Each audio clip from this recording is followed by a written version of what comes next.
My prep work is done for the 2024 NFL Draft, and now the true fun begins. A look at my horizontal draft board for the Miami Dolphins and what prospects I like the most for Miami this week.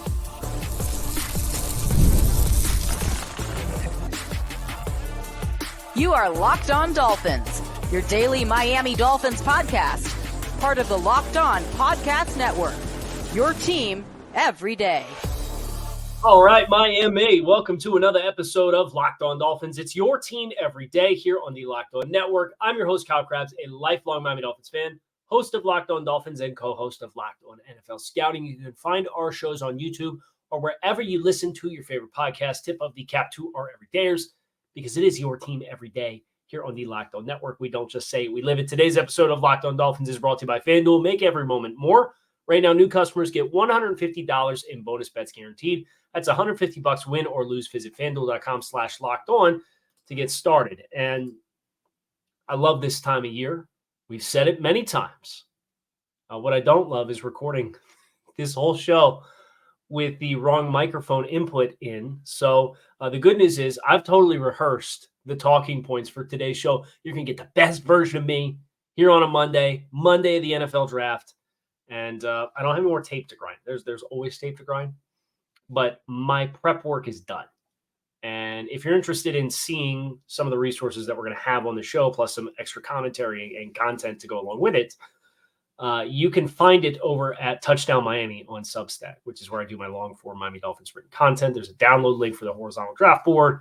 There is a 1 through 200 draft board included there. There's position rankings with Dolphins players interlaid over top of that. We're getting into some of that here today on the show as well. But just know, if you like these resources you're seeing here on the show, or if you like what you're hearing and you're just listening, you can either go to YouTube and watch it, or you can in turn go to Touchdown Miami on Substack, and you can actually download some of these resources for yourself and see it and parse through it at your own leisure.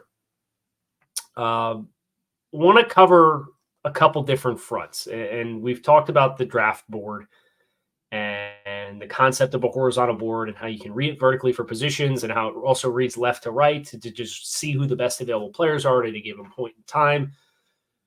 And having this now done, and I have it ready to go, and we're going to pull it up and talk through it here on the YouTube channel, but it's a really great opportunity to kind of sew together all the talking points of three-dimensional decisions from a personnel standpoint, and positional value, and scheme, and talent, and red flags, and existing free agents, and players under contract already on the team. All of that fitting together comes with this finished. And I have it off here on my right-hand side, and we'll bring it up and talk through it. But the first thing I want to recognize is there's a couple of players that are on this list that I have rated higher than the consensus. And the reason why they are higher than the consensus is because they're players that I do think are especially relevant to the Dolphins. So I don't think it would necessarily be a surprise for you after listening to the tight end show on Friday to hear that Ben Sinnott, I think, would be drafted and has potential to be the best tight end on the Dolphins roster. Brock Bowers is in a tier above Ben Sinnott, but nevertheless, Ben Sinnott is somebody who kind of the consensus has as a third-round player. I have a early 2 on Ben Sinnott is the formal grade that I have on him as a player, because I'm looking at him specifically through the lens of the Dolphins. You can look at safety, and Keaton Oladapo from Oregon State doesn't grade higher than, say, Jordan Poyer or Javon Holland. So he would be the third safety, but he's in the same tier as Jordan Poyer is. And he's the only player. It goes Javon Holland, Cooper DeJean, who could also play corner, Javon Bullard from Georgia, and then it's Jordan Poyer and Keaton Oladapo like side by side on these rankings. When you see how lean it is behind and how big of a drop-off it is from Oladapo to my 4th-ranked safety, which is Damian Taylor-Demerson, or my 5th-ranked safety, which is Tyler Nubin, or my 6th-ranked safety, which is Tyke Smith. Those are players that have late 3s. Katana Oladapo is a player who's projected to go a little later in the draft, but I have him higher for what I think he brings from a size, athleticism, versatility standpoint in a secondary that is all about versatility. That's a player that I have higher than the consensus. Michael Hall from Ohio State is another one. And this interior defensive line class as a whole is really tough because you have Byron Murphy and Zach Sealer, I think Murphy's a comparable player to Zach Sealer upon his entry into the league. I have Johnny Newton from Illinois in the same tier as Zach Sealer, even if he's not ranked as high as Zach Sealer. You get a big drop. Down to the next available Dolphins player. He's in tier 6. It's Tier Tart. And Zach Sealer's a tier top, a very tippy top of tier 3. That is a player who is a quality starter in the NFL. And the drop-off is large, and you still have a number of players, whether it's Newton or Hall or Dorless or Horo or Sweat or Jenkins or Fisk, that rank between the Dolphins' second current under contract interior defensive lineman or their first interior defensive lineman under contract. But the dip, Michael Hall's the one I think that bridges the gap because you can see on the chart, or if you're not looking at the chart, you can hear me describe. Dorless has a late 2. Rook and Sweat and Jenkins have early 3s. Braden Fisk has a mid 3. And then you're down into Mason Smith and Dwayne Carter, and those are 4th-round grades. Michael Hall's the one who I think bridges the gap, but Michael Hall is not projected in a lot of spaces, and maybe he goes early too, or maybe he goes before 55. I see a lot of forecasts for Michael Hall that's 2nd, 3rd round. So that's another player for me that I think between Ben Sinnott, Michael Hall, and Katan Oladapo, those are players that are kind of in this fringe, like definitive 2nd round grades that are projected later on day 3 or potentially early or later on day 2 or potentially early on day 3. And that's where for Miami, I think there's this really nice maximize your opportunity window here with some of those kinds of players who would be really, really good, in my opinion, scheme fits, that if you can find the volume of picks lying around somewhere, and maybe that comes at 55 and moving off 55. Maybe that comes off of moving from 21 if you have either a surplus or a scarcity of picks that makes sense at 21. Those are the kinds of players that like I have my eye on going into this week because I think they could be very impactful players for Miami, even if their consensus is not quite as high as I have them graded for the Dolphins. We're going to talk about this big board, this horizontal draft board. We're going to talk about overlaying it with Dolphins players and rookies, how to read it most effectively. And if you guys want to use this on draft night or draft weekend, just know, again, it's available at Touchdown Miami for you guys to get your hands on so that you can read it how I'm going to read it on draft night as the draft unfolds and you are taking players off the board and seeing in real time what available talent looks like. That's coming up next here on this episode of Locked On Dolphins, so make sure you stick with us. It is playoff time in the NBA and the NHL. Not a great start for the Miami Heat, but a nice start for the Florida Panthers. Vamos got those. Baseball's in full swing, and FanDuel is your place to bet on every game. Right now, new customers get $150 in bonus bets guaranteed. It's $150 win or lose. Bet on everything from slap shots to home runs to slam dunks, all on an app that is safe, secure, and super easy to use. So what are you waiting for? Visit FanDuel.com/lockedon and make your first bet an automatic win with FanDuel, America's #1 sportsbook.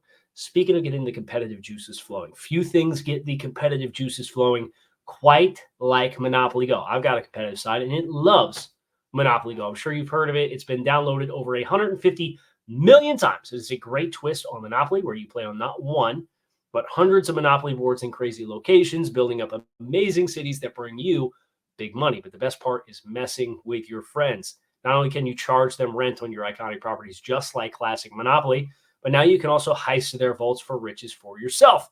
And the leaderboards show who the biggest monopoly tycoons are. It's not just the competitiveness of it, though. There's a collaboration element too. You can team up with friends and people all around the world in timed tournaments to earn huge rewards. So get in the game and join your friends. Download Monopoly Go now, free on the App Store or Google Play.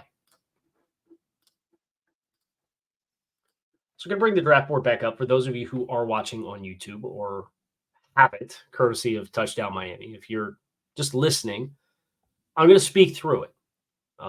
But I would encourage you to either swing over to the YouTube channel or get your hands on this for itself so that you can really conceptually feel and see what I'm talking about. Because this does read top to bottom, right? So I can read wide receiver and I can say, okay, Tyreek Hill and Jalen Waddle are the number 1 and number 2 players on here. And then Marvin Harrison Jr. checks in 3rd. And then Malik Neighbors checks in 4th. But Neighbors is in a tier separate from Marvin Harrison. So Harrison is a tier above Neighbors. And then Odunze is next in line, but he's in a tier by himself because Neighbors is in a tier above him. And then you get a big drop to the next wide receivers down that are graded specifically, in my opinion, for the Dolphins, because people have respectfully and disrespectfully agree with my wide receiver rankings. And that's fine. That's the beauty of the draft process. Pearsall and Leggett are the next in line, and they have late 1, early 2s for their grades. But they're in a tier below Rome Odunze. So you can read it vertically like that, but reading it left to right is where I think you get into predictive NFL conversations. Because if I had the number 1 overall pick and I didn't need a quarterback, right? And just remove the quarterback element of that. The 2 players that are highest rookies in tiers is Marvin Harrison Jr. and Joe Alt.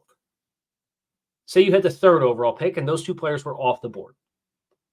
Malik Neighbors, Troy Fautanu, and Byron Murphy are the only players in the next tier down. It almost reads like a waterfall where you exhaust all of them and then you cascade down into the next tier.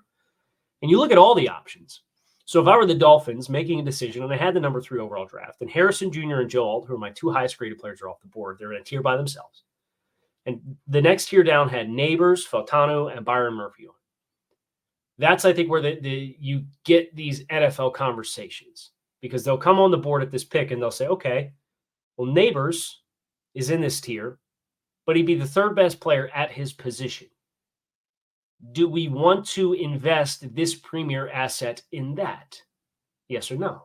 If the answer is no, because I've got 14 other wide receivers that would still be an upgrade over wide receiver 3 on the roster, and he'd be the 3rd best player at the position, process of elimination, you could kind of parse his name out because he's in the tier with the other 2 guys, and that would leave you with Fautanu and Byron Murphy. And then the discussion becomes, okay, what's more important to us? There's a rotational element with the interior defensive line, where we have Zach Sealer as a volume snap taker, but there was only one player on the interior defensive line in Anthony Weaver's last scheme in Baltimore who played more than 50% of the snaps. Is it more important to have another impact player as a part of that rotation, or potentially a 1,000 snap taker in Troy Fautanu, even though in year 1, he's probably playing out of position and he's playing inside at guard? Where is the value to us? And that's where you have to come together, collaborate, have the conversation. And maybe it's just as simple as, hey, we're going to let the tiebreaker be the player with just the authentic higher grade, in which case would be Troy Fautanu. And that would be authentic best player available drafting. But a lot of times, best player available drafting isn't 100%, no questions asked, he's the best player on the board. It's who's in the tier. And then what decision makes the most sense depending on who's in the tier. And that's where these 3-dimensional compounds of every decision, from opportunity cost to positional value to the economics of paying a player at a position to scheme flexibility to the player's raw talent to their off the field questions and medicals, like all of that stacks on top of each other. And this is how those conversations happen. So if I'm the Dolphins, if I'm not the Dolphins, but if I were the Dolphins, I'm looking who are the tier 1, tier 2, and tier 3 players in this class. And that includes all players that have top 10 grades and first round values. There's a handful of players that have first round grades but aren't in the first 3 tiers as far as like, we've done the project where you have roster cornerstones, quality starters, adequate starters. I would generally assume the first 3 tiers are slam dunk. You're expecting quality starter from the jump. You would love to get a player like that on board with your first pick at 21, but here's the challenge. Here are the players in my grading that fall into that stratosphere of players. It's Caleb Williams, Marvin Harrison Jr., Malik Neighbors, Rome Odunze, Joe Alt, Troy Fatano, Byron Murphy, Johnny Newton, Jared Verse, Leatu Latu, and Quinyon Mitchell, the corner from Toledo. Other players that have first-round grades but are in Tier 4 would include Brock Bowers, Dallas Turner, Peyton Wilson, and Cooper DeJean. Of that entire group, the players who are expected to be available for you that have first-round grades, this is where it gets tough. Caleb Williams will be gone. The big 3 wide receivers will be gone. Brock Bowers will probably be gone. I would guess both offensive tackles will be gone, Alt and Fatano. Byron Murphy, I'm assuming, will be gone, and I'm assuming Quinyon Mitchell will be gone, which leaves you with this clear divide, and you could see it visually on the board, where the players that are going to be available are all on the defensive side of the ball, but Cooper DeJean has some medical questions. He had a season-ending injury. Peyton Wilson has severe medical questions, and there's a positional value discussion, and there's 2 starting players on the roster that are kind of in the same stratosphere or better than what I have Peyton Wilson graded as. Leatu Latu and Johnny Newton both have medical questions. So that's where there's kind of this inevitability of we don't have all of the information. The teams will have the medicals and the background and know whether or not you pass the test. And sometimes, even if you fail a player on a physical, he's Drew Brees and he plays 15 years anyway. Like, not to pour salt in any wounds or anything like that. The larger point being, you might get to the draft on Thursday night and you might see Johnny Newton and Peyton Wilson potentially there late in the first round into the second round. And it's not necessarily a missed evaluation from a talent perspective, although those do exist and they're abundant anytime you do this professionally. But it might be, hey, too many teams took him off the board for the medicals. And like Peyton Wilson's a great example of this. There's a world where him and Johnny Newton are the best players available at 21. And never mind the positional value and the need on the roster. I can't justify drafting Peyton Wilson in the first couple rounds based off of several season-ending shoulder injuries and several season-ending knee injuries throughout the course of his football playing career.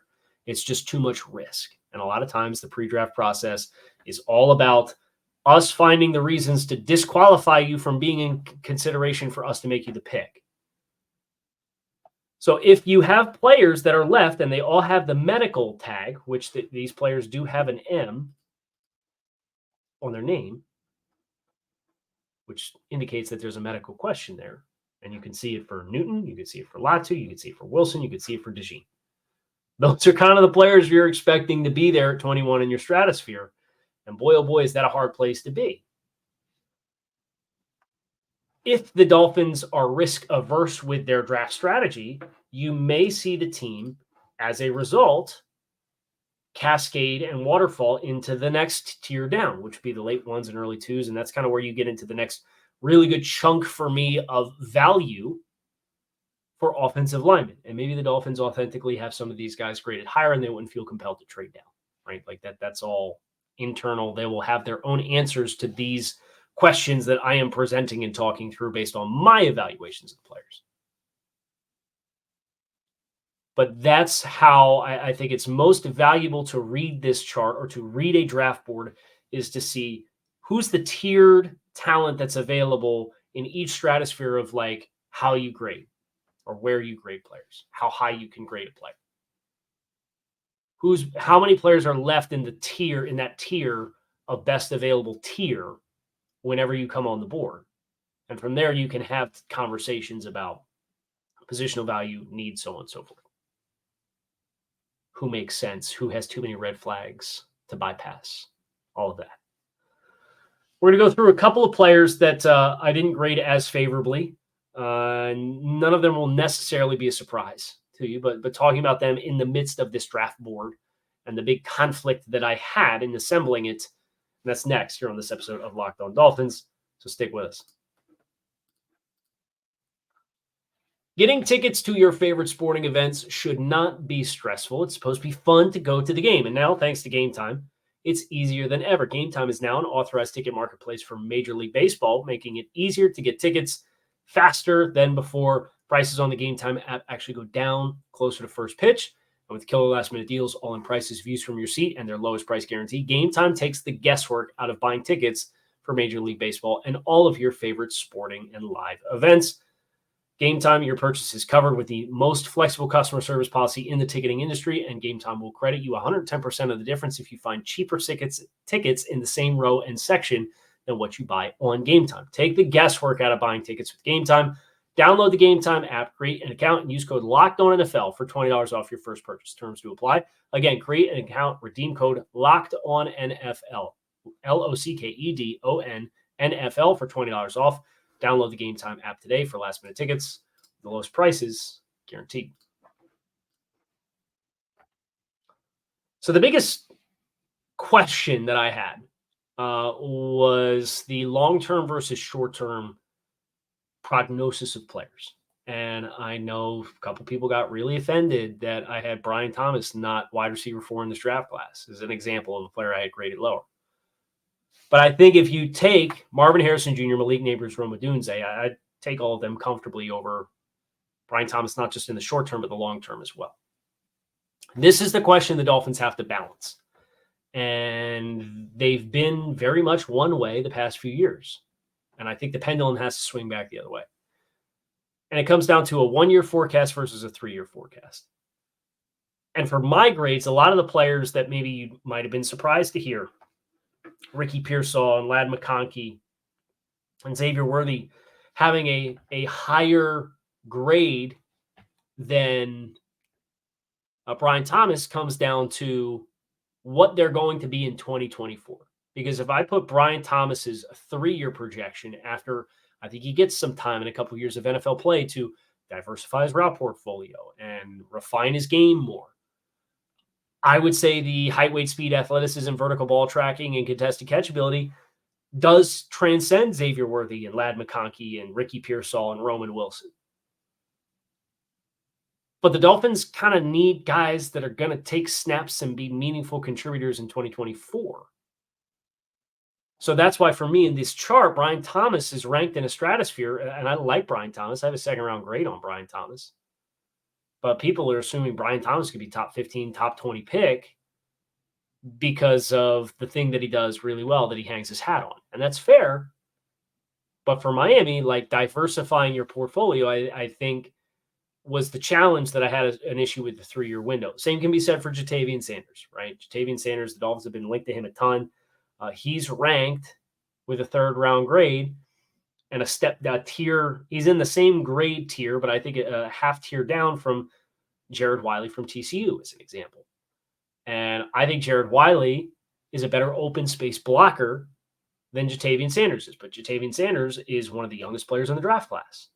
So how do the Dolphins value that? For me, I couldn't reconcile what the player is on film in lieu of, well, he's a younger player, so in 2 years he's going to be more developed. He'll be a better player in 2 years. Because the Dolphins don't really need a player for 2 years from now. They need players that are going to contribute now, particularly with the early picks. Now, you want to play the youth game and the developmental upside thing when you get into the 3rd day of the draft, like the 4th round and later. I totally understand why that would be the thought process, and it makes a lot of sense. But the discussion for Ja'Tavion Sanders and the discussion for Brian Thomas and the discussion for Chop Robinson, I think it's all the same thing. Your developmental curve, the Dolphins have to have a level of confidence that the year 1 forecast is not so dramatically different than the 3-year forecast by the time you get to the end of that player's rookie contract. And think about, maybe not Eric Ezukanma, because he's a 4th-round pick, but think about Channing Tindall, who they took late in the 3rd round. And think about Cam Smith, who effectively redshirted his rookie season, right? There was, and maybe they didn't foresee Cam Smith. I can't imagine they didn't foresee Channing Tindall needing time based on his college tape. But maybe the anticipation was Cam Smith wasn't going to come in and get swept up in whatever the heck happened this past season. So maybe they misevaluated that one. I still have a lot of high hopes for Cam Smith. But if you had a pick it in the 50s coming into 2023 and you were told he's going to play a dozen snaps for you defensively or whatever it was, would you like the pick? Would you want that to be the pick? There's a big picture and a long-term and a short-term. And I think the Dolphins and their brain trust is going to be operating with some level of confidence that we're going to have the leash to see some of these players through. And I think they've earned that leash to some degree. But if you're going to maximize this transitional window, and we talked about it when we had the 3 yards per carry guys on, I think your frame of mind, you should be a little more mindful of what the first year product is as compared to the 3-year product. And that's why there's some players that I just have some short-term immediate questions on that grade a little bit lower than consensus on this draft board. And you can find it over at Touchdown Miami if you want to get your hands on the whole thing for yourself. There's also a 1 through 200 big board. There's individual position rankings with the Dolphins players stacked in amongst that as well. So you can see all these visual aids of how I think the Dolphins roster stacks up to the talent that's available in the draft. And we have a lot more conversations coming this week about big picture and drafting, getting into it, and then what we want to happen on Thursday in a final mock draft. That's all coming. So make sure you stick with us. You can find us on YouTube or wherever you listen to your favorite podcast. Make it a great rest of your day. Fins up. I'm out of here. Peace.